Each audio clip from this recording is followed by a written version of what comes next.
Hey, welcome everybody to another edition of the Chief Audit Executive Briefing.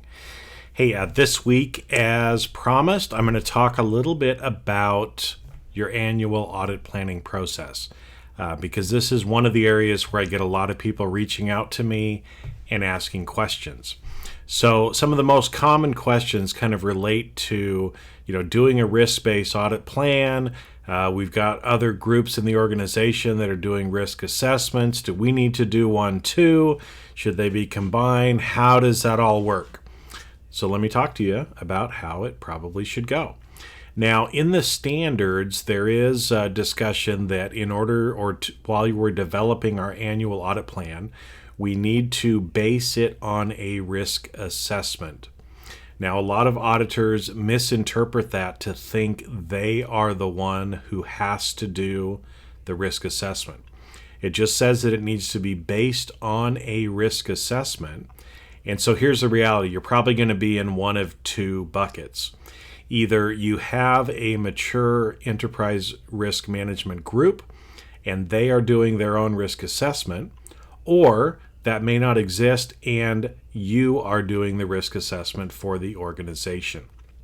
Usually we find that auditors are either in one of those two categories. So if you're in the category where you're the one actually performing the risk assessment, great.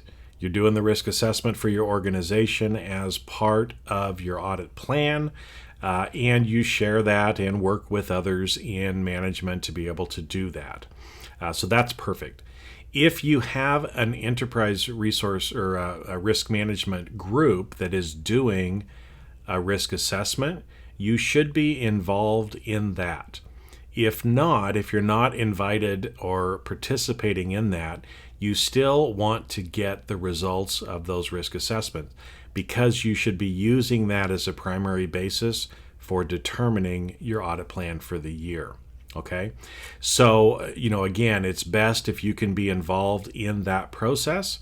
If not, use what they have already done. You don't need to necessarily go out and do a whole new risk assessment yourself. Now, I know some people will look at that and say, well, but they're kind of doing it for a different reason. They're not really. Okay, so if we stop and take a step back, what's on your annual audit plan should represent projects that are helping your organization to meet their key objectives. That's the same thing ERM should be doing. Okay, so again, if you take a look at your audit plan, what is on there? Every one of those things that are on there, unless it happens to be a requirement from your industry or your regulators for certain things you need to do, or a request from your audit committee or management, everything else that's on there should tie back directly to a key objective that the organization is trying to accomplish. So a lot of times people say, well, I'm doing a risk-based audit plan. So I'll take a look at the plan, and sure enough, the things that are in their 10K risk factors, if they're publicly traded, and the things that are on their ERM risk assessment are often not covered on the audit plan. And they should be. If we're really trying to do an annual audit plan that is based on helping your organization achieve its objectives, then you need to be focusing on those objectives. So there should be an alignment in what's on your audit plan with what your ERM group is doing as well. Now, I know there's a lot of confusion sometimes around risk-based auditing. I've been teaching this for years, written a book, done certifications on it, and people still don't seem to get it. So one of the things that I want to share with you is a risk-based audit plan does not mean risk ranking a list of non-risks. Okay, that is not what a risk-based audit plan is about.